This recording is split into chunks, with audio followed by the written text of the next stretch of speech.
సంకేతం చాలా స్పష్టంగా మనందరూ కూడా తెలుస్తుంది అండి. రైట్. ఈ లెటర్లో మీరు చూసే ఉంటారు సార్, మీ దగ్గర I believe you have also the copy. Number 12 cops క్వెట్టాలో ఉన్న 12 కాప్స్లో మొత్తం 120 మంది ఆఫీసర్స్, ఒక 400 మంది అనుబంధ సిబ్బంది, వీళ్ళందరూ కూడా రిజైన్ చేయడం, దానివల్ల infantry regiments deployed along the western borders, Pakistan పశ్చిమ సరిహద్దుల్లో చాలా ఇబ్బంది ఏర్పడింది. రెండోది force command northern areas FCNA, దీంట్లో ఒక 60 మంది ఆఫీసర్స్, ఒక 300 మంది ఎన్లిస్టెడ్ పర్సనల్, వీళ్ళందరూ కూడా వీళ్ళు రాజీనామా చేయడం కారణంగా critical sectors in the northern region బాగా ఎఫెక్ట్ అయినాయి, వెస్ట్ నార్త్ ఎఫెక్ట్ అయినాయి. ఇక మూడోది నెంబర్ 1 కాప్స్ మాంగ్లావ్లో ఉంది. ఇక్కడ 50 మంది ఆఫీసర్స్, 500 మంది అనుబంధ సిబ్బంది.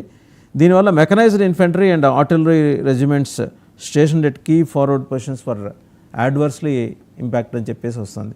ఓవరాల్గా చూస్తే వెస్టర్న్ పార్టు, నార్థన్ పార్టు ఈరోజు పాకిస్తాన్ ఎదుర్కొంటున్న ప్రధానమైన సమస్య. బెలూచిస్తాన్ మీరు చూస్తున్నారు.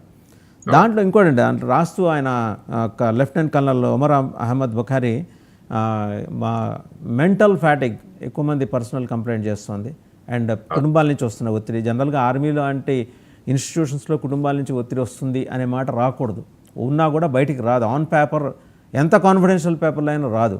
నాకు అక్కడే సందేహం వస్తుంది, ఇదేమన్నా కావాలని పాకిస్తాన్ ఆర్మీయే పుట్టించింది. ఎందుకంటే ఒకసారి నమ్మకం కోల్పోయిన తర్వాత వాడు నిజం చెప్పినా నమ్మే పరిస్థితి ఉండదు, అందులో పాకిస్తాన్ మీద అసలే ఉండదు.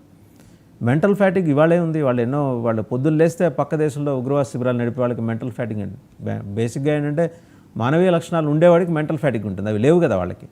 అవి వస్తాయని అనుకోవటం, ఈ రీజన్స్ సైట్ చేస్తుంటే ఈ somehow it was a creation of Pak army, కావాలని తప్పుదోవ పట్టించే ప్రయత్నం అని. ఆ పార్టీ ఇంటెలిజెన్స్కి పెద్దగా అక్కడ 10th క్లాస్ చదువుకున్న పిల్లాడికి లెటర్ని అనలైజ్ చేస్తే వచ్చాను మనం. నిజం కూడా అయి ఉండొచ్చు, దాన్ని నేను రూల్ అవుట్ చేయట్లేదు. బట్ ఒక లెఫ్టినెంట్ జనరల్ ఆయన రాశాడు లెటర్ అంటే ఒకటి మాత్రం ఎస్టాబ్లిష్ అవుతుంది, మునీర్ అక్కడ లేడు, బంకర్లో దాక్కున్నాడా, లండన్ వెళ్ళాడా. అండ్ బెలూచిస్తాన్ డెవలప్మెంట్స్ 17 మందిని పాకిస్తాన్ ఆర్మీ లాస్ట్ 17 సోల్జర్స్. వాళ్ళకి అది తలకాయ నొప్పిగా ఉంది. 3 ముక్కలుగా విడిపోయే పరిస్థితిలో ఉన్న పాకిస్తాన్ ఇవాళ మనల్ని బెదిరించేంతటి స్థాయిలో ఉందంటారా సార్? అంటే ఇప్పుడు ఈ లెటర్ గురించి మీరు మాట్లాడారు, అందులో ఈ విధంగా పక్కదారిన పట్టించి ఇక పాకిస్తాన్ ఆర్మీలోనే ఈ విధంగా రిటాలియేషన్ వస్తుంది కాబట్టి అంత గొప్పగా ఏది వాళ్ళ దగ్గర నుంచి ఉండకపోవచ్చు అన్న ఒక నిర్ణయానికి కూడా వచ్చే అవకాశం ఉంది. సో ఆ విధంగా కాంప్లసెన్సీని తీసుకురావడానికి కూడా ఒక్కోసారి ఈ విధంగా ప్రయత్నాలు జరుగుతుంటాయి. కౌంటర్ ప్రాపగాండా అంటాం మనం, కౌంటర్ ఇంటెలిజెన్స్ అంటాం. సో ఆ విధంగా ఇటువంటి లెటర్ల సృష్టి కూడా మనం you can't rule it out. ఆ తర్వాత ఆఫ్ కోర్స్ మీరు అన్నట్టు బలూచిస్తాన్ ఏదైతే ఉందో అది చాలా రోజుల నుంచి బలూచ్ రివల్యూషన్ ఏదైతే అక్కడ జరుగుతుందో, మీరు మన రీసెంట్ గా ఒక ట్రైన్ హైజాకింగ్ కూడా మనం చూసాం. ఆ హైజాకింగ్ లో కూడా అనేక మంది పాకిస్తాన్ ఆర్మీ అక్కడ ప్రాణాలు కోల్పోయింది.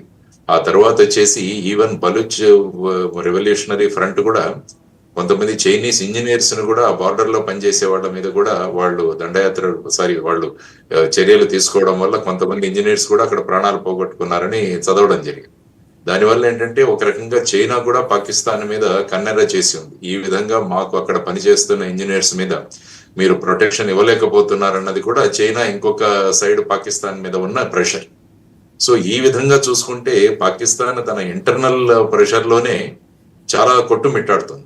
సో ఆ విధమైన పరిస్థితులు ఎప్పటికీ కూడా ఒక ఫర్మ్ లీడర్షిప్, ఆ తర్వాత వాళ్ళు కరెక్ట్ గా ఎదుటి వాళ్ళ మీద ఈ విధంగా, అంటే భారతదేశంలో పహల్గావ్ లాంటి చోట ఈ విధమైన చర్యలు తీసుకొని అగ్రెసివ్ రోల్లో వాళ్ళుండి మళ్ళా అక్కడ ఉన్న ఆర్మీని సమాయత్తం చేయడం అంటే, అదే అన్నాను నేను, రీజనబుల్ గా ఆలోచించే కొంత వ్యక్తులు డెఫినెట్ గా దానికి అగేన్స్ట్ గా రియాక్ట్ అవుతారు అన్నది ఈ లెటర్ నిజమైతే మటుకు మనం తెలుస్తుంది.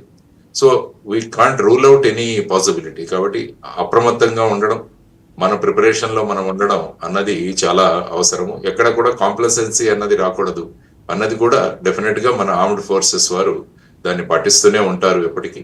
So let us see in the days to come ఎలాగా వీళ్ళు పాకిస్తాన్ ఆర్మీ ఎలా రెస్పాండ్ అవుతుంది, భారతదేశం ఏ విధంగా స్ట్రాటజికల్ గా ముందుకు వెళుతుంది అన్నది కూడా చూడాల్సిన అంశం. సరే, ఒక పాకిస్తాన్ మినిస్టర్స్ 3